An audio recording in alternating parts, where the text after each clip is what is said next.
for how much help he gave to us from level to level, place to place.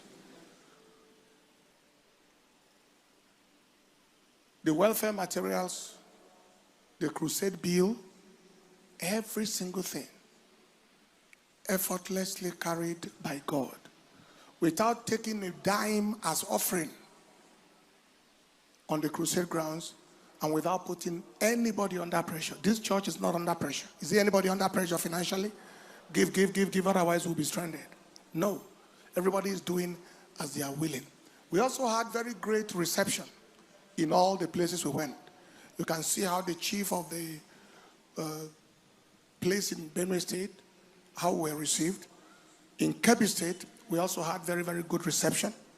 As a matter of fact, the venue, the hall we used for the daytime meeting, which is the hall for the presidential lodge, that hall was given free of charge. It wasn't paid for. That was in Kebbi State. We had that great reception, and we had also great reception in Gombe State. The deputy governor received us with the cabinet, and it was a great time. That was not reflected here. However, there was a slight incident in Kebbi State that some of you may have seen, and that was where money was given, and we said that we are not receiving the money, that it should be redirected to something else. Now, for some people, that may be a surprise because they don't know who we are. But for those who know us, that is no surprise at all. That is how we have lived, and that is what we have stood for. As far back as maybe 20-something years ago, we have had invitation to places where, oh, come and let's pray for this country, and so on and so forth. And then at the end, everybody take an envelope to go. And I said, oh no, I am not here for that. I can't even pray for pay. And I took off on the spot. In the year of 2014, I was invited to go to Jerusalem, to Jerusalem for presidential pilgrimage. That President Goodluck Jonathan and many of the governors went with him on that pilgrimage. And the Christian Pilgrims Welfare Board invited me as guest speaker to preach to them on a Sunday morning. That was one of the first times that I was going to leave church. One of the few times I left church on a Sunday.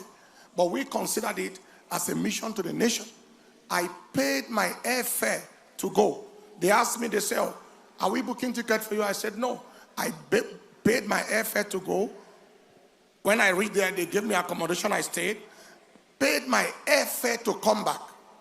By the time we returned back, the board chairman, John Kennedy then, Professor John Kennedy now, brought an offering and said, this is their honorarium for me going. And I said, no, I am not taking anything, any dime from government. I can't.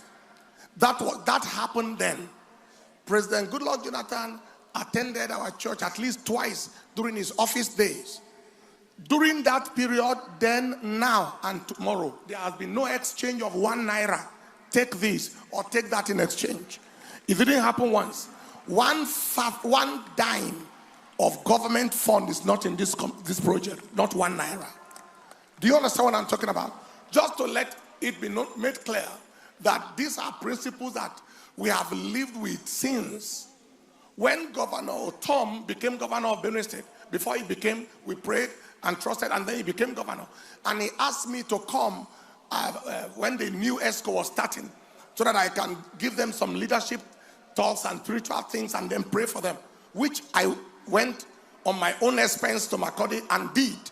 By the time I finished, one of the commissioners who was in charge of that kind of thing was to give me honorarium. Now that was meant to be official honorarium for coming to teach us leadership things and so on.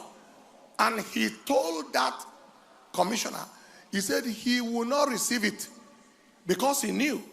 So the man said, I will go. So the man brought the money, and I told him, no, I'm not here, and I don't want to touch 1 dime of government money. He returned it back to the governor, and he returned it back and he said he will not receive. And the governor said, I think I told you he won't receive it. Now the governor, or Tom, reminded me that one day he brought his own pocket money, personal money to give me. And I told him, I am not sure whether this is not security vote. I said, I'm not sure if this is not security. Please keep it. I'm okay. He reminded me of that. So that is how we have lived our lives. Now, somebody who is as close, this someone we knew from the same primary school, the same secondary school, the same university, was Minister of Federal Republic. And he felt led to give a bus gift to the church.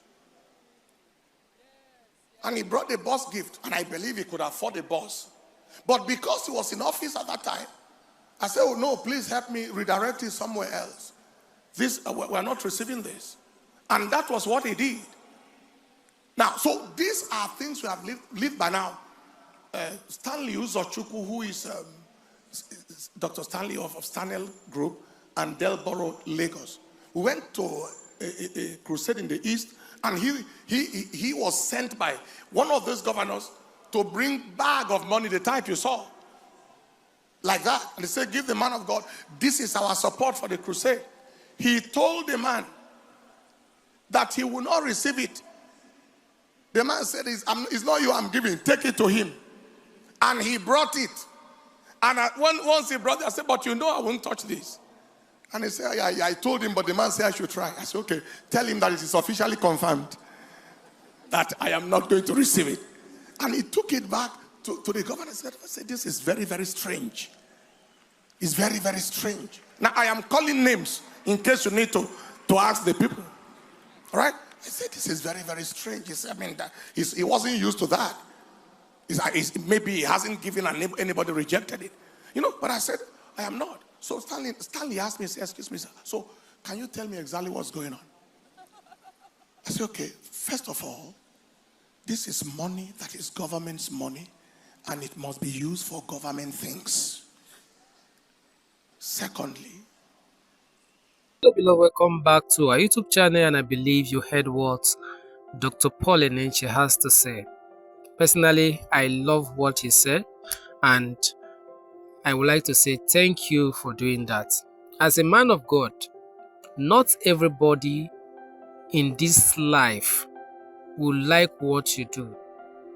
We have different men of God in Nigeria who dedicate their life to do the will of God, truly, genuinely. But there are some who are slaves to these politicians. Go to the local government level, they are there. Go to the state, they are there.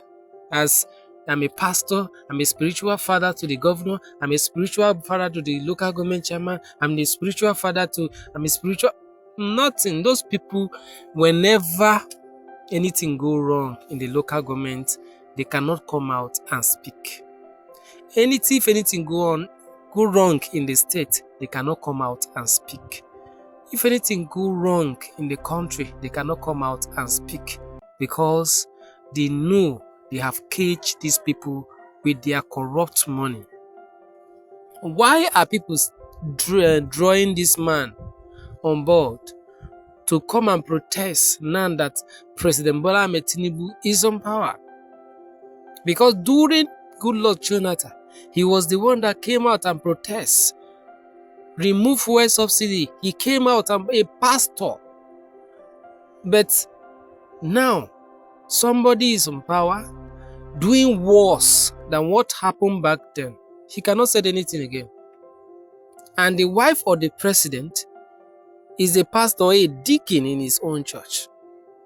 So, how can you come out and say anything against? If your hands are pure, you can tell anything to anybody with the instruction of God. That is why I said I love what Pastor Paul Enenche did. And that is the best way. It will keep you pure. Nobody can accuse you. They know you for that integrity. They know you for who you are. That is why in Nigeria today we have a lot of men of God. Yes, I know many of them are slaves to politicians. Many of them, they don't even, if you give them 10,000, they worship you instead of worshiping God. They will start prophesying into your life. They will start seeing anything. I don't know if money provoke prophecy. If money provoke God to let the pastor see many things about you, I don't know. Tinubu is in power. Nobody is speaking. Where are the voice of the voiceless? Now the only person I know, I'm not saying this because I'm doing this video. The Catholic Bishop of, I can't remember, Bishop Godfrey Ona, is one of the bishops I respect so much. This Tinubu administration. The same thing, Paul Enenche. These are the two people I know that are speaking. And I watched one video recently when a man of God is speaking, telling all these politicians that it's a matter of time. It's an Anglican priest. All these things is a matter of time. All these things will fade away. Let our spiritual leaders, pastors, prophets speak to these people. It's not when somebody is on power that you can come out and speak. No, do it now that this one is wrong. And thank you, Dr. Paul Enenche. And I continue to pray for God's intervention in your life. Be just being good for everybody, and God will bless you. God will continue to reward you for what you do. Please, Kuka, come out and speak to Tinubu.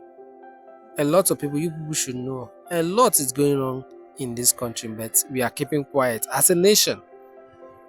May God help us, and make sure you subscribe to this channel, like the video, turn on your post notification button so that whenever we drop a new video, you'll be the first person to be notified. Our politicians, you people should help us. Looted money you people can give to so-called men of God. It's not good.